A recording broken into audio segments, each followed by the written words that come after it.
ആയുദിനം തന്നിടലിൻ മറവിൽ വസിച്ചിടും ഞാൻ. ശരണമവൻ തരും തൻ ചിറകുകളിൻ കീഴിൽ പരിചയം പലകയുമായി പരമനി പാരിടത്തിൽ. ശരണമവൻ തരും തൻ ചിറകുകളിൻ കീഴിൽ പരിചയം പലകയുമായി പരമനി പാരിടത്തിൽ. തുണയിനിക്കേശുവേ കുറവിനില്ലതാൽ അനുദിനം തന്നിടലിൻ മറവിൽ വസിച്ചിടും ഞാൻ. വലമിടമായിരങ്ങൾ വലിയവർ വീണാലും വലയമായി നിന്നെന്നെ. മാർക്കും അഭിഷിക്തമാർക്കും പിതാക്കന്മാർക്കും മാതാക്കന്മാർക്കും ക്രിസ്തയേശുവിന്റെ നിസ്തുല്യ നാമത്തിലുള്ള സ്നേഹവും ക്രിസ്തീയ വന്ദനവും ഇന്ന് പകൽക്കാലം അറിയിക്കുന്നു. ദൈവം നിങ്ങളെല്ലാവരെയും ധാരാളമായി അനുഗ്രഹിക്കുമാറാകട്ടെ. Price the Lord. ഹല്ലേലൂയ. ഈ പകലിൽ കർത്താവിൻ്റെ സന്നിധിയിൽ ഒരുമനപ്പെട്ട് പ്രാർത്ഥനയോടെ ആയിരിക്കാൻ കർത്താവ് നമ്മെ പിന്നെയും ഒരവസരം കൂടെ ഒരുക്കിയല്ലോ. അതോർത്ത് കർത്താവിനെ സ്തോത്രം ചെയ്യുകയാണ് ഇന്ന് പകലിൽ. ആമേ സ്തോത്രം. ഇത്ര സന്തോഷത്തോടെ നിങ്ങളായിരിക്കുന്നു എന്ന് ഞാൻ പ്രത്യാശിക്കുന്നു.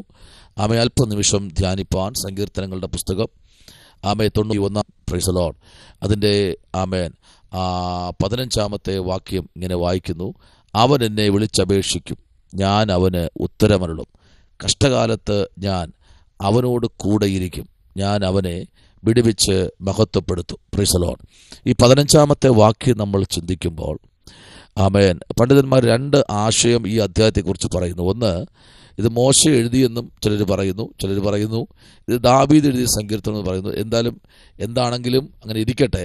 നമുക്ക് ഇതിൻ്റെ അകത്തുള്ള ആത്മീക സത്യങ്ങൾ പഠിക്കുമ്പോൾ ആമേൻ സ്തോത്രം. ഇവിടെ 15-ാമത്തെ വാക്യത്തിലേക്ക് നമ്മൾ വരുമ്പോൾ അവിടെ പറയുന്നത് ഇങ്ങനെയാണ്: അവൻ എന്നെ വിളിച്ചപേക്ഷിക്കും. ആമേൻ.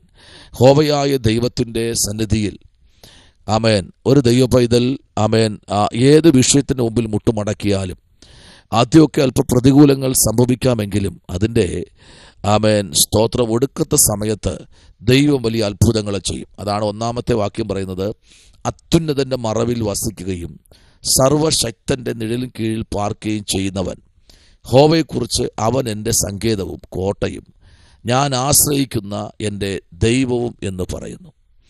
സ്തോത്രം. ഇതിത്രയും പറഞ്ഞ് ഓരോ വാക്കുകളും നമ്മൾ ചിന്തിക്കുമ്പോൾ, ഇതിനകത്ത് ഓരോ വാക്യങ്ങളും നമ്മൾ വായിക്കുമ്പോൾ ആമേൻ വളരെ അർത്ഥവൃത്തായ ചില ദൂതുകൾ ഇതിനകത്ത് എഴുതിയിട്ടുണ്ട്. എല്ലാ ദൈവമക്കൾക്കും ഇത് ഈ അധ്യായം കാണാപ്പാഠമാണ്. അപ്പോൾ തന്നെ ആമേ സ്തോത്രം ഇതിൻ്റെ 15-ാമത്തെ വാക്യമാണ് നമ്മെ പലപ്പോഴും ചിന്തിപ്പിക്കുന്നത്. സ്തോത്രം. എത്രത്തോളം ദൈവത്തോട് വിളിച്ചപേക്ഷിക്കുമ്പോഴും പലരും പറയാറുണ്ട്, കർത്താവിൻ്റെ ദാസനെ ഞാൻ ഒത്തിരി പ്രാർത്ഥിക്കുന്നു, ഒത്തിരി ഞാൻ വചനം ധ്യാനിക്കുന്ന ഒരു മനുഷ്യനാണ്, രാവും പകലും ഒക്കെ ഞാൻ കർത്താവിൻ്റെ സന്നിധിയിൽ പ്രാർത്ഥനയോടെ ആയിരിക്കും, പലപ്പോഴും എൻ്റെ വിഷയത്തിനൊന്നും മറുപടി കിട്ടുന്നില്ലല്ലോ എന്നൊക്കെ പലരും പറയുന്നത് കേൾക്കാൻ കഴിഞ്ഞിട്ടുണ്ട്. പക്ഷേ ഇവിടെ പറയുന്നത് അവൻ എന്നെ വിളിച്ചപേക്ഷിക്കും. Praise the Lord. ആമേൻ. ഞാൻ അവന് ഉത്തരമരുളും. കഷ്ടകാലത്ത് ഞാൻ അവനോട് കൂടെ ഇരിക്കും. ആമേൻ. ഞാൻ അവനെ ആമേൻ സ്തോത്രം വിടുവിച്ച് മഹത്വപ്പെടുത്തും. ആമേൻ. നോക്കിക്കേ, കഷ്ടകാലത്ത് ഞാൻ അവനോട് കൂടെ ഇരിക്കും. വിളിച്ചപേക്ഷിക്കുമ്പോൾ ദാവീദിൻ്റെ പ്രതിസന്ധിയുടെ നടുവിലും ഏലിയാവ് ആമേൻ സ്തോത്രം തന്നെ കൊല്ലാൻ ആൾ വിട്ട സമയത്ത് ഏലിയാവ് പറഞ്ഞ ഒറ്റ കാര്യം ഇതാണ്: ദൈവമേ, എൻ്റെ പിതാക്കന്മാരെക്കാളും ഞാൻ ഒട്ടും ശ്രേഷ്ഠനല്ല, അതുകൊണ്ട് നീ എൻ്റെ പ്രാണനെ അങ്ങ് എടുക്കണം. Praise the Lord. അവൻ മരിക്കാൻ ഇച്ഛിച്ചു. Praise the Lord. ചൂരച്ചെടിയുടെ തണലിൽ അവൻ കിടക്കുകയാണ് മരിക്കാൻ. സ്തോത്രം. ആമേൻ. അവന് മരിച്ചാൽ മതി എന്നുള്ള ഘട്ടത്തിലേക്ക് അവനെ ആമേൻ ആ ഒറ്റ വാക്ക് അവനെ മരണത്തിലേക്ക് നയിക്കുമ്പോഴും സ്വർഗത്തിലെ ദൈവം അവിടെ നിന്ന് ആമേൻ സ്വർഗത്തിലെ ദൈവം ഇറങ്ങി, ദൂതൻ ഇറങ്ങി അവനെ തട്ടി എണീപ്പിച്ചു. സ്തോത്രം. ആമേൻ തലയ്ക്കിൽ ചൂടുവെള്ളവും ആമേൻ ചൂടടയും കൊണ്ട് കൊടുത്തു. അത് കുടിച്ച് പിന്നെയും അവന് ശുശ്രൂഷയുണ്ട്. ദൈവപൈതലെ, ശുശ്രൂഷ ഉള്ളവനെ ശുശ്രൂഷ ആമേൻ ഫലമേൽപ്പിച്ച ഒരു ദൈവ പൈതലിനും സ്വയമായി ആമേൻ മരിക്കാനോ ആമേൻ സ്തോത്രം സ്വയമായി ഒന്നും ചിന്തിക്കുവാനോ ആമേൻ കഴിയില്ല. ആമേൻ കഴിയത്തില്ല. കാരണം അവനെ ഫലമേൽപ്പിച്ച ശുശ്രൂഷ തീരാതെ ഒരിക്കലും അവന് ഈ ഭൂപരപ്പിൽ നിന്ന് ആമേൻ മാറുവാൻ കഴിയത്തില്ല. ദൈവം ഏൽപ്പിച്ച ആ ദൗത്യത്തിൽ നിന്ന് പിന്മാറുവാൻ കഴിയത്തില്ല. നോക്കിക്കേ, ആമേൻ മരിക്കാൻ ഇച്ഛിച്ച ആമേൻ ഏലിയാവിൻ്റെ നടുവിൽ ദൈവത്തിൻ്റെ ദൂതൻ ഇറങ്ങാതിരുന്നു എങ്കിൽ ഏലിയാവ് മരിക്കുമായിരുന്നു. എങ്കിൽ അവന് കർമ്മയിലെത്താൻ കഴിയത്തില്ല. എന്നാൽ നോക്കൂ, പ്രൈസ് ദി ലോർഡ്, അവന് ഒരിടത്തും എത്താൻ കഴിയത്തില്ല. എലീശയെ അഭിഷേകം ചെയ്യാൻ കഴിയത്തില്ല. ആമേൻ ഒത്തിരി ശുശ്രൂഷകൾ പിന്നെയുണ്ട്. യേഹൂവിനെ അഭിഷേകം ചെയ്യാൻ കഴിയത്തില്ല. ഒരുപാട് ശുശ്രൂഷകൾ കിടക്കുകയാണ്. അപ്പോൾ തന്നെ ഇവനെ മുമ്പിലോട്ട് വിടാതിരിക്കുന്ന ചില വാക്കുകൾ ഇന്ന് പകലിൽ നിങ്ങളെ മുമ്പിലോട്ട് വിടാതിരിക്കുന്ന, നിങ്ങളെ വേദനിപ്പിക്കുന്ന, പ്രാർത്ഥനയെ മുടക്കുന്ന, ആമേൻ നിങ്ങളെ വാഴ്ത്തത്വങ്ങളെ തകർത്ത് കളയുന്ന ചില വാക്കുകൾ നിങ്ങൾ നിമിത്തം ആമേൻ ഇനി പ്രാർത്ഥിക്കേണ്ട, എനിക്കിനി ഉപവസിക്കേണ്ട, എനിക്ക് ഇനി മുമ്പിലോട്ട് പോകാൻ താല്പര്യമില്ല എന്ന് പറഞ്ഞിരിക്കുന്ന ആരെങ്കിലും ഈ ശബ്ദം കേൾക്കുന്നെങ്കിൽ ആമേൻ നിന്റെ കഷ്ടകാലത്ത് കർത്താവ് നിന്നോട് കൂടെ ഇരിക്കാൻ പോകുകയാ. സ്തോത്രം. എല്ലാവരും തള്ളിക്കളയും കേട്ടോ. എല്ലാവരും തള്ളി മാറ്റും. കഷ്ടത വരുമ്പോൾ, ഞെരുക്കം വരുമ്പോൾ, കടഭാരങ്ങൾ വരുമ്പോൾ, വേദനകൾ വരുമ്പോൾ, രോഗങ്ങൾ വരുമ്പോൾ, അപകടങ്ങൾ സംഭവിക്കുമ്പോൾ അത് നല്ലതെന്ന് പറഞ്ഞ് കൈയടിക്കാൻ ഒരു കൂട്ടം പേര് നിൽക്കുമ്പോൾ ഇന്ന് പകൽക്കാലം ഈ പ്രഭാതത്തിൽ ദൈവാത്മ പറയുന്നു, ദീർഘായുസ് കൊണ്ട് ഞാൻ അവന് തൃപ്തി വരുത്തും. പ്രൈസ് തൃപ്തി വരുത്തും.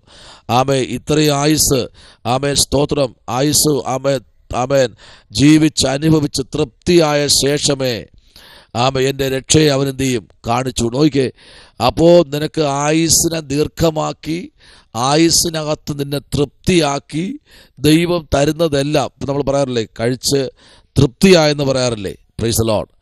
തൃപ്തിയായി കേട്ടോ, നല്ല ഭക്ഷണം എന്ന് പറയാറില്ലേ? നല്ല പാട്ട് കേട്ട് മനസ്സിൽ തൃപ്തിയായെന്ന് പറയാറില്ലേ? എന്നാൽ ഇന്ന് പകൽക്കാലം വചനം ഇങ്ങനെ പറയുന്നു, ഈ പ്രഭാതത്തിൽ കേൾക്കുന്ന ദൈവകുഞ്ഞെ, വചനം ഇങ്ങനെ പറയുന്നു, ആമേൻ നിന്നെ തൃപ്തനാക്കുന്ന ഒരു ദൈവമുണ്ട് കേട്ടോ. Price the Lord. നിന്നെ തൃപ്തനാക്കുന്ന, ഏത് ഘട്ടത്തിലും നിന്നെ തൃപ്തനാക്കുന്ന ഒരു ദൈവമുണ്ട്. അങ്ങനെയെങ്കിൽ ഇന്ന് പകലിൽ ഇവിടെ വായിച്ചത്, അവൻ എന്നെ വിളിച്ചപേക്ഷിക്കും, ഞാൻ അവന് ഉത്തരമരുളും, കഷ്ടകാലത്ത് ഞാൻ അവനോട് കൂടെയിരിക്കും, ഞാൻ അവനെ വിടുവിച്ച് മഹത്വപ്പെടുത്തും. ലാസ്റ്റ് വാക്യം പറയും, ദീർഘായുസ് കൊണ്ട് ഞാൻ അവന് തൃപ്തി വരുത്തും. ആമേൻ. നിന്റെ ആയുസ്സിനെ കേടുവരുത്തുവാനോ നിന്റെ യാത്രകൾ തടയുവാനോ ശത്രുവിന് കഴിയത്തില്ല. ഇന്ന് പകൽക്കാലം എന്നെ സഹായിപ്പാൻ ആരുമില്ല, രക്ഷിപ്പാൻ ആരുമില്ല എന്ന് ആരെങ്കിലും പറയുന്നുവെങ്കിൽ ഈ സന്ദേശം വിളിച്ചു പറയുന്നു, കഷ്ടകാലത്ത് ഞാൻ അവനോട് കൂടെയിരിക്കും. Price the Lord. ഞാൻ അവനെ വിടുവിച്ച് ഉത്തരമരുളും. Praise the Lord. ഉത്തരം കൊടുക്കും. വിളിച്ചപേക്ഷിക്കുന്ന ഏത് വ്യക്തിക്ക് ഉത്തരം കൊടുക്കുന്ന ദൈവമാണ് നമ്മുടെ കർത്താവ്. അതാണ് യെശയ്യാവ് 59 പറയുന്നത്, രക്ഷിപ്പാൻ കഴിയാതെ വണ്ണം യഹോവയുടെ കൈ കുറുകിയിട്ടില്ല, കേൾപ്പാൻ കഴിയാതെ വണ്ണം അവൻ്റെ ചെവി മന്ദമായി പോയിട്ടില്ല. ഇന്ന് പകലിൽ നിന്റെ വിളി കേൾക്കുമ്പോൾ നിനക്ക് വേണ്ടി എണീക്കുന്ന ഒരു കർത്താവുണ്ട്. നമ്മുടെ കണ്ണുകൾ അടയ്ക്കാം, പ്രാർത്ഥിക്കാം. പരിശുദ്ധനായ ദൈവമേ, സ്വർഗ്ഗത്തിലുള്ള പിതാവേ, അനുഗ്രഹിക്കപ്പെട്ട പ്രഭാതത്തിനായി സ്തോത്രം. ദൈവം അനുഗ്രഹിക്കണം.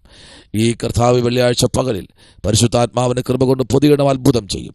യേശുവിൻ അൻപുള്ള നാമത്തിൽ തന്നെ ആമേൻ. God bless you. കർത്താവ് അനുഗ്രഹിക്കട്ടെ.